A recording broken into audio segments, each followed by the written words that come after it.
السلام عليكم ورحمة الله تعالى وبركاته. الحمد لله خالق الأرض والسماء، والصلاة والسلام على حبيبه ونبيه محمد المصطفى وعلى آله هم كسفينة نوح مراكبها نجا، وعلى أصحابه هم كالنجوم من اقتدى بهم اهتدى. أما بعد، فأعوذ بالله من الشيطان الرجيم. بسم الله الرحمن الرحيم. قال الله تبارك وتعالى في القرآن المجيد والفرقان الحميد: إن الله وملائكته يصلون على النبي يا أيها الذين آمنوا صلوا عليه وسلموا تسليما. اللهم صل على سيدنا ومولانا محمد كما تحب وترضى به صل عليه. صلاة وسلاما عليك يا سيدي يا سيدي يا سيدي يا رسول الله صلى الله عليه وسلم. مولاي صل وسلم دائما أبدا على حبيبك خير الخلق كلهم محمد سيد الكونين والثقلين والفريقين من عرب ومن عجم، ثم رضا عن أبي بكر وعن عمر وعن علي وعن عثمان ذي الكرم والآل والصحب، ثم التابعين لهم أهل التقى والنقى والحلم والكرم. يا ربي بالمصطفى بلغ مقاصدنا، يا ربي بالمصطفى بلغ مقاصدنا، يا ربي بالمصطفى بلغ مقاصدنا، واغفر لنا ما مضى يا واسع الكرم. مولاي صل وسلم دائما أبدا على حبيبك خير الخلق كلهم. All praises for Allah subhanahu wa ta'ala, countless peace, blessings and salutations upon His noble messenger, none other than Sayyidina wa Mawlana Muhammad sallallahu alayhi wa sallam, upon his noble family and his companions in their entirety. Alhamdulillah, it's an honor and a pleasure to be here today in this beautiful gathering. I would like to first and foremost thank the Asatida and the Masjid for having me here and giving me the opportunity to speak. And may Allah subhanahu wa ta'ala preserve this beautiful idara, and may Allah subhanahu wa ta'ala allow our teachers to continue in the goodness that they have been doing for many years. I don't want to take too much time. As Maulana has already mentioned, that there's a scarcity of time, and there are scholars here who are far greater than me in every possible aspect who I do not wish to speak in front of, but I have been requested to say a couple of things, and inshallah I'll try my best to summarize them to the best of my ability. I want to start off with mentioning that Allah subhanahu wa ta'ala says in the Quran that He shall never ever punish a group of people until He sends to them messengers. And He makes that very clear. And then when Allah subhanahu wa ta'ala sends messengers, He explains to us in the Quran as to why He sends them. And He says He sends these messengers so that they can teach the people. They can educate the people, they can guide the people to the way of Allah subhanahu wa ta'ala. They teach them the Quran, they teach them the kalam of Allah subhanahu wa ta'ala, they teach them about tawheed, about monotheism, they guide them, they nurture them, they purify their souls from evil, and they perfect them to be the best of human beings that they can. That's the job and purpose of the Anbiya. One of the many wisdoms as to why Allah subhanahu wa ta'ala sends them. So if there was not a prophet, Allah makes it clear, we will not punish you if you did not have a prophet. What does that show us? That shows us that human beings are in dire need of a prophet to safeguard them, to protect them, and to teach them what is right, and to teach them what is wrong. And that's why Allah subhanahu wa ta'ala sends these prophets. But after the coming of the greatest of creation, Sayyidina Muhammad sallallahu alayhi wa sallam, the chain of sending messengers would stop. And the Prophet alayhi salatu wa salam is the final and the last messenger. And there will not be a messenger after him sallallahu alayhi wa sallam. And that is not the aqidah of the Ahl Sunnati wal Jama'ah, rather that is the aqidah of every single Muslim. Anybody who denies this is no longer a Muslim. The Prophet ﷺ is the final messenger, and there will not be a messenger after him sallallahu alayhi wa sallam. So the question arises, where do we then get that guidance from? Where are we then supposed to take our morality from? Where do we take our ethics from? Where do we learn to differentiate between right and wrong? And when a person becomes confused, and we have people who wish and who make dua, and they say that, I wish I was in the time of the Prophet ﷺ. I consider this a dua that should not be made. Why? Because what you are doing in reality is questioning the will and the decree of Allah subhanahu wa ta'ala. Allah willed you to be in this particular time and in this particular place. And that Allah subhanahu wa ta'ala does that through the attribute of irada. When we study kalam, we teach this to our teachers, our students, sorry. So you are here for a particular reason and a purpose. Now how are you going to get that guidance? Whenever you think about this question, remember the hadith of the Messenger sallallahu alayhi wa sallam. A very famous hadith, quoted and taught multiple times to every student of knowledge. But think about it this way, that the Messenger of God sallallahu alayhi wa sallam said, Al-ulama'u warathatul anbiya, that the scholars are the inheritors of the Prophet alayhi salatu wasalam. So the guidance that was taught and brought by the Messenger sallallahu alayhi wa sallam did not finish at the demise of him sallallahu alayhi wa sallam. Rather, the baton was passed on by the Rasul sallallahu alayhi wa sallam to أفضل البشر بعد الأنبياء بالتحقيق سيدنا أبو بكر الصديق رضي الله عنه. And then it went from him to all the Sahaba, to the Tabi'een, to the Atba'u Tabi'een, to the Ulama, to the scholars, and then it passed down generation after generation. So the guidance from Allah subhanahu wa ta'ala has not stopped. That guidance will continue until the end of time by who? Al-Ulama. The scholars are the people that will guide the communities. The scholars are the people who will teach people from right and wrong. The scholars are the people who will safeguard the faith and the iman of Muslims not only in the West but all around the globe. It is through the ulama that we receive our guidance. And that is why it is so important and imperative, not for the awam but the scholars who graduate, the students of knowledge who are under study at the moment, to understand what it means to be a scholar.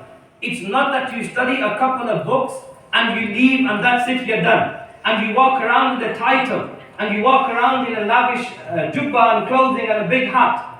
And that's it, that's what it means to be a scholar. No, you are an inheritor of the Rasul sallallahu alayhi wa sallam. You have a job and you have a task. I'll mention 4 things which summarize the job of the Messenger alayhi salatu wasalam. The very first is that the messengers alayhi salatu wasalam, what do? They disseminate the knowledge of the Quran. That's your very first duty and responsibility. You teach the Quran to people and you educate them about the Quran. The second thing, the Anbiya impart wisdom. Knowledge in and of itself is not sufficient. We know, and our scholars always tell us stories, that there are people who have knowledge, then there are people who have knowledge and wisdom, and those are the foremost of us. Those people who have knowledge and wisdom, they end up doing more work than a person who might have studied more books. Because they were granted wisdom, which is a trait of the Anbiya alayhi salatu wasalam. 2 things. Teach the Quran. Second thing, impart wisdom. Third thing, purify the souls of people. Allah mentioned regarding the Anbiya, وَيُزَكِّيهِمْ, what do? They purify the souls of people. And that purity is achieved through the science and the teachings of the soul. 3 things, yes? The Quran.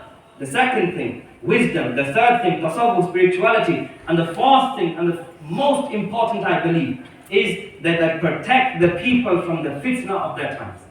That is the job of the ulama. To protect and safeguard the minds of their communities regarding the trials and tribulations they are facing. But this can only happen when a student studies adequately, and they study properly, and they exert their effort in attaining the best knowledge that they can. As Shaykh Siddiq was mentioning earlier, you have to be a mudaqqiq. You have to go into the intricacies and the details. Reading surface level is not sufficient in this day and age. As Imam al-Shafi'i rahimahullah said in his very famous couplet, أخي لن تنال العلم إلا بست سأنبيك عن تفصيلها ببيان ذكاء وحرص واجتهاد وبلغة وصحبة أستاذ وطول زمان. Imam al-Shafi'i rahimahullah said that you will never attain knowledge unless you have these 6 things. What are they? Zaka'un, you have the intellectual capacity. You are intelligent. The second thing, وحرص, you possess passion and eagerness for the knowledge that you are attaining. The third thing, واجتهاد, exertion. You work hard, you put your time and you put your effort into studying the sciences. وَبُلْغَةٌ, and you have competency or means to study. And the 5th thing, وَصُحْبَةُ أُسْتَاذٍ, and you have the companionship and the suhbah of a teacher. Okay? You have the companionship and the suhbah of a true teacher. وَطُولُ زَمَانٍ, طُولُ زَمَانٍ. This is the one that has been lost in our time. Wallahi al-Azim, I was speaking to Maulana Zain from Black Burnley the other day, and he said, It's so sad that the teachers have to cater courses which finish in 5 years for students of knowledge, because the people are not attracted. If you tell them this course is going to last 20 years, nobody's going to sign up. But in reality, you only become a scholar after that much study. Nobody becomes a scholar in 5 years. Don't fool yourself and don't let anybody fool you. Yes, including myself. I advertise that's in Jamiah course for 5 years. I don't call my graduates scholars. They're just students of knowledge, that's what they are. They will become scholars in their own time. Our job, as Mufti Sa'd mentioned it at our graduation, that our job, the job of the teachers, is to put the student on the straight path, on the right path, and the rest is up to you yourself. How well do you want to take them tools that the teachers gave to you, and where are you going to use them and utilize them? Okay? And the final couple of things I wish to mention. The greatest trial and the greatest fitna of our time is what? Is irrational thinking. And I boil it down to this, irrational thinking. Why? Because it is through irrational thinking that the three most common ideologies that threaten our existence, not in terms of our wujud, but our intellectual existence, come from irrational thinking. What are they? You've heard them a million times. Atheism, feminism, and liberalism. Three isms, they derive from irrational thinking. The way to combat that, and wallahi al-azim, I swear by Allah subhanahu wa ta'ala, I personally do not consider any graduate to be even worthy of called a scholar if they have not studied mantiq. Because we are not going to be able to tackle these issues if we do not have the tools of logic and philosophy amongst ourselves. Our graduates will not be able to stand in front of an atheist and even debunk his theories because they are weak in the science of mantiq and theology. Okay? So it's very important that we teach our students these sciences and they study them themselves so that they can safeguard the communities, because at the end of the day, the alim will be the leader of that community. If the leader is incapable, if the leader does not have the mental capacity to be able to fight and tackle these issues in our era, what are we going to say about the community themselves?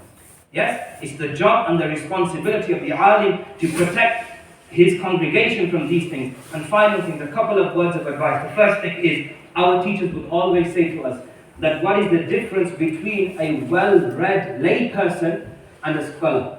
What is the difference between a well-read layperson and a scholar? Our teachers would say that the only thing that differentiates a well-read layperson from a scholar is his command of the Arabic language. That's the only thing that will differentiate a well-read layperson between a scholar. Any layperson can go out and read translations of Arabic books in English. You can go out, there is a library of English books that people can read. If a layperson is to read that, what is the difference between him and you? The only thing that differentiates you is your command of the Arabic language. Through the Arabic language, you can go back to the original sources and you do not have to rely on translations. That's what our teachers would tell us. So the one word of advice I will give you, you can study hadith, you can study all of these sciences, but if your Arabic is weak, it does not benefit you at all. Make sure you work on your sarf, your nahab, and your Arabic adab. Become proficient in Arabic, and by Arabic I don't mean speaking, because there's a craze of people wanting to speak Arabic. I don't mean that. I mean Arabic where you can pick up, as Shaykh Siddiq was mentioning, you can pick up hidayah, you can read it, translate it, extrapolate from it yourself because of the command that you have on the Arabic language. The second piece of advice is, as Imam al-Ghazali rahimahullah, Hujjatul Islam, Imam al-Ghazali rahimahullah said, Al-ilmu bila amalin jununun wal-amalu bila ilmin la yakun. Imam al-Ghazali makes it very clear. He said, knowledge without action is insanity, and action without knowledge does not occur. What does he mean there? You can have the most amount of knowledge. Yes, people tend to flaunt their knowledge these days and say, I've studied mantiq to qazi mudaraf, what have you studied? Yes, that doesn't matter. How well can you apply that science? Yes? Even in terms of the science itself, it's not about the books you've studied. How much of a grasp do you have on that science itself? That's one aspect. The second aspect is, if you study all of these books and it does not bring you closer to Allah subhanahu wa ta'ala, it was all useless. Imam al-Ghazali, read his Ayyuhal Walid, it makes it very clear. If all of them hours you spent in classes learning from your teachers does not even motivate you to stand up in the middle of the night to perform, forget the hajj, that's enough, to even perform fajr on time, what benefit has that knowledge brought you? Al-ilmu bila amal junun, wal-amalu bila ilmin la yakun. And this is an advice for the congregants, for the community, that you can't have action without knowledge. You must first seek knowledge so that you are able to carry out that action properly. And finally, I'll finish with the words of advice of Qibla Mufti Shamsul Huda that he said on our graduation, and Wallahi al-Azim, I take his words of advice very seriously. He said to us that your teachers, our Qibla Mufti Aslam Banjari, one of our teachers, he would say, "Ye to Allama hain, Shah Sahab hain, Badshah hain, Peer hain." He would say that, and Mufti Sahab said to us, "Shah Sahab, ye na samjhe ki aap Mufti Sahab ne keh diya to aap Allama ho gaye." Nahin. Yes, it's not that Mufti Sahab says it out of love. Okay, similarly, if your teachers call you Alim or Mawlana, or people call you Alim or Mawlana, don't ever let that get to your head. Yes, you are no Alim, you are no scholar, you are no Allama. Me neither. Yes, our teachers say this out of love. We need to think of ourselves as Juhal. Okay, because every time you think you're a Jahil, as Imam Shafi'i rahimahullah said, as soon as you stop thinking you're a Jahil, you can never become a scholar. Yes? Always think that you do not know, because that will motivate you to go out there and seek more and more and more. And may Allah subhanahu wa ta'ala allow us to be seekers of knowledge for the rest of our lives until we are on our grave. Alhamdulillah.